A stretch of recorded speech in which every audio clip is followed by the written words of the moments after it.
Welcome to the Sci-Fi Continuum. I'm Stan, your narrator. Make sure you subscribe to our channel for more stories. The first rule of starship life is never assume a closed door is empty.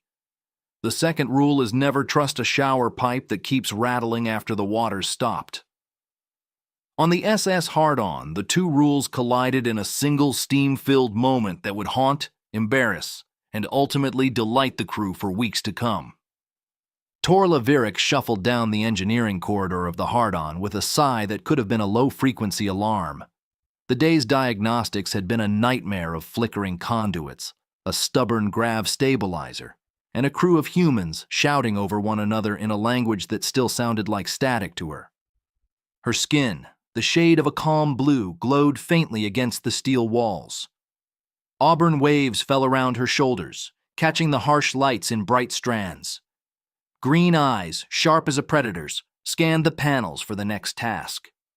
She was the newest recruit from the Hyren system, a humanoid alien who could fix a plasma coupler faster than most humans could finish a cup of coffee. Except she was also timid. The first few weeks aboard the mixed-species ship had been a blur of polite nods, nervous laughs, and an endless series of please don't stare thoughts. She tried to blend in, to be the invisible hand that kept the ship alive. Today was a particularly grueling shift. The chief engineer's voice crackled over comms again, calm, steady, unhurried, even as half the deck flashed warning lights. Torla had memorized that voice before she'd ever seen his face. Hydro recycling maintenance window begins in 10, the chief engineer announced over the internal channel. Engineering crew, stand down where possible. Torla's mind lit up. Finally, she whispered to herself. A quiet place to think. She walked toward the crew quarters, hoping stress would be drowned out by the gentle rush of water. The ship's layout was a maze of identical doors, each marked only by a small symbol that could easily be missed in the rush of a shift change. Torla paused at a door with a simple droplet icon. She glanced at the panel. Shower. The small symbol underneath the icon was for unassigned shower. Probably empty, she thought, turning the handle. The metal gave way with a soft sigh, and she stepped into the dimly lit corridor beyond. Steam curled in thick ribbons around the hallway, hugging the walls like a lazy cat. She heard the faint echo of a faucet still dripping somewhere far away. She frowned and pushed forward, her boots making a muted thud on the grating floor. At the end of the corridor, a pair of sliding doors slid open with a pneumatic sigh. Light flooded the space, revealing a large, chrome-finished shower stall. The transparent wall was fogged, but the outline of a human figure could be seen through the mist. Ah, finally, Torla breathed. Stepping into the space she thought was a privacy pod. She lifted her hands and began to adjust the temperature dial, hoping to wash the grime of the day from her skin. The moment she pressed the start button, a bright cascade of water erupted, blasting the glass and the air with a sudden roar. The steam swirled into a vortex, and the water splashed with such force that it knocked Torla's hand off the panel. A shout of surprise cut through the spray. Hey, watch it! She knew that voice. Every conduit on Deck 3 had survived because of that voice. Torla turned, eyes wide as the steam cleared enough to reveal the source of the voice. Standing in the middle of the shower, fully unclothed, was Stanford Reed, chief engineer, human, and, by all accounts, the toughest man on the ship. His broad shoulders were drenched, his dark hair plastered to his forehead. He was the very picture of a rugged, practical man who had spent his whole life fixing things that broke. He was also... Torla's heart hammered against her ribs. She stared at him, cheeks blooming a bright shade of pink that matched the coral on her lips. The sheer sight of him, naked and unaware, sent a jolt of heat up her spine that no cooling system could counter. She opened her mouth, but a nervous bubble of words escaped instead. I'm sorry. I thought this was... A quiet spot? He finished, his voice rough yet warm. Nope, not the place for a walk-in. He stepped out of the stream, water dripping off his arms, and wrapped a towel around his waist. The towel was small, barely covering his hips, but the gesture was enough to keep the situation from spiraling into a full-blown disaster. Torla's mind raced. She could have fled, could have hidden, could have pretended she didn't see anything. None of those options felt right. "I'm really sorry," she said, voice trembling just a little. "I didn't mean to." Stanford's eyes softened. He lowered the towel a fraction, enough to show the scar on his left forearm, a reminder of a past accident that had left a faint white line across his skin. "It's okay," he said. "Spacecraft are cramped. Doors get mixed up. I've walked in on more than a few things in my time." He chuckled, a low sound that made the steam hiss around them. "Besides, you're not the first to get a surprise." Torla's blush deepened, but a spark of curiosity flickered behind her green eyes. You're not angry?" He shrugged, the towel slipping just enough to reveal a hint of a grin. "Not at all. You look like you needed a break. Why don't we share the shower? You can get your thoughts clean, and I'll keep the water warm." Torla blinked. She could almost hear the ship's AI muttering a warning about protocol violation, but the heat in the room seemed to drown out any such concerns. "Okay," she whispered, surprising herself. She turned away from the shower wall, letting the steam veil her as she stepped into the water.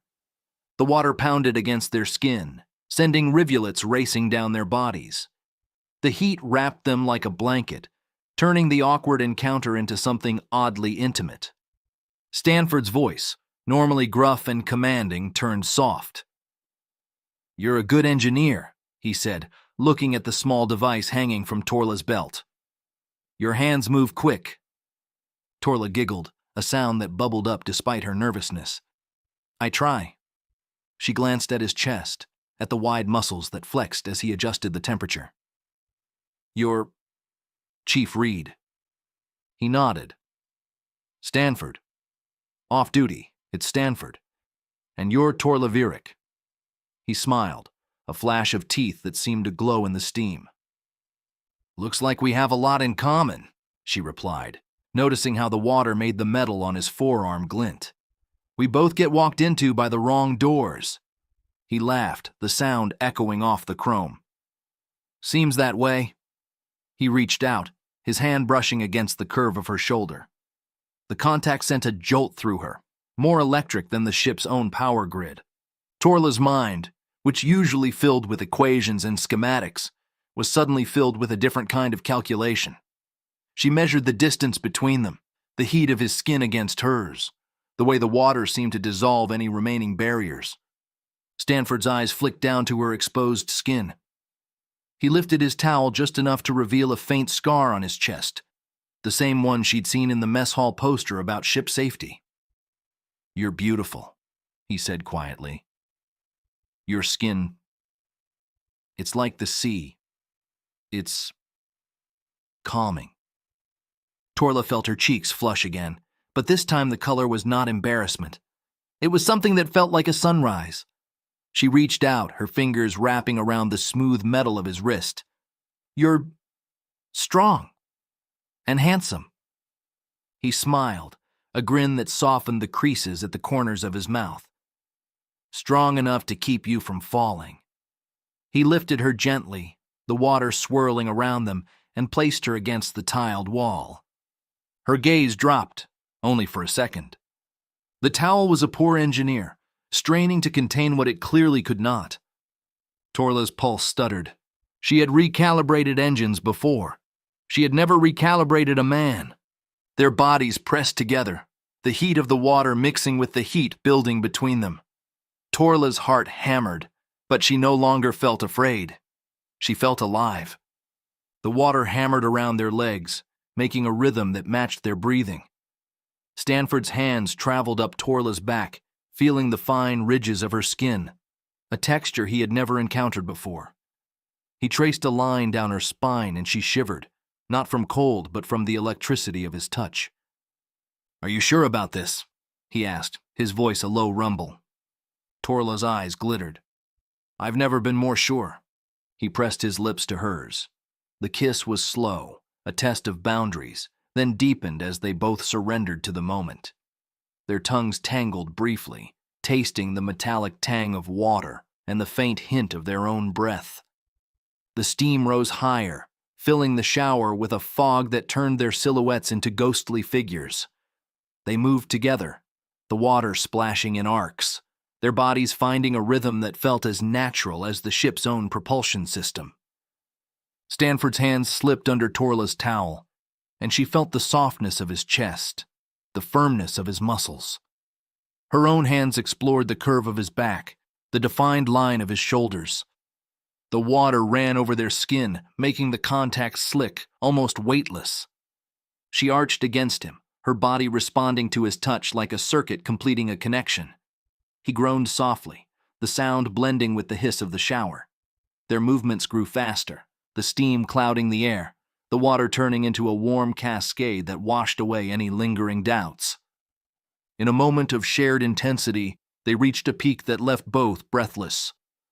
The water surged around them, droplets glittering like tiny stars in the dim light. They collapsed against the tile, bodies tangled, hearts pounding in unison. Stanford chuckled, a deep, satisfying sound. Well, that's one way to fix a broken day? Torla laughed, a melodic sound that seemed to echo through the entire corridor. I think I needed this more than the diagnostics. He pulled a towel from the hook and wrapped it around both of them, the fabric soaking up the excess water.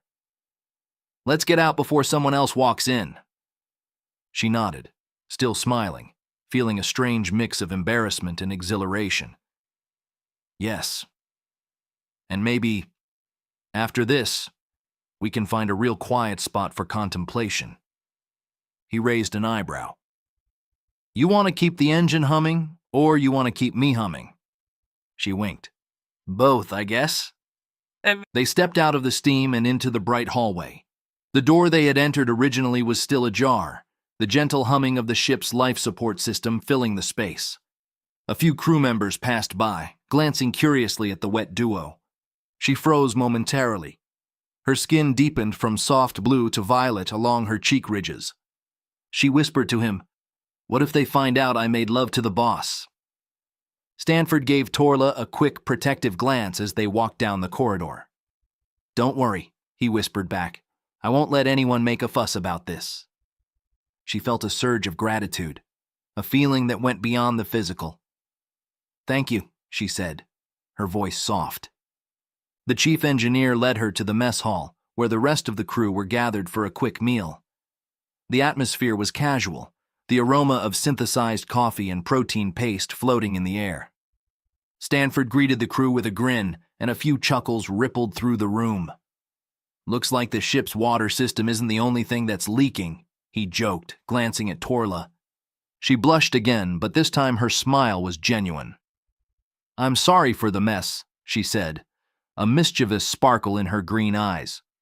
Don't be, Stanford replied, tapping his glass. Here's to unexpected showers and even more unexpected. He raised his glass higher.